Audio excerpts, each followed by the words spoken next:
This lesson is going to be looking at writing the equation for a function that is an inverse of the original function. So we're looking at inverse functions.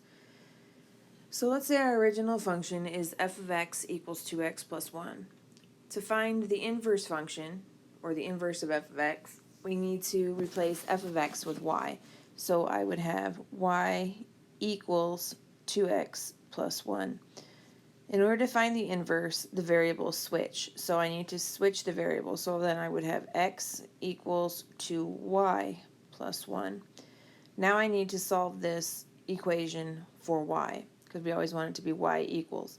So to isolate the y, the first thing I have to do would be subtract 1 from both sides. I cannot take 1 away from x, as I do not know what x is, so I would have x minus 1 equals the 2y, because we didn't do anything with it, and then 1 minus 1 is 0, so they cancel each other out. The last thing I would have to do is I'd have to divide both sides by the 2 to get the y isolated or by itself. So over here, I'm going to separate these. I'm going to say I have x over 2 minus, and then 1 over 2, and my equal sign, and then these two things, these two 2's cancel each other out, and I'm left with y. Now we want to replace y with the inverse of f of x. So I'm going to start off with the inverse of f of x.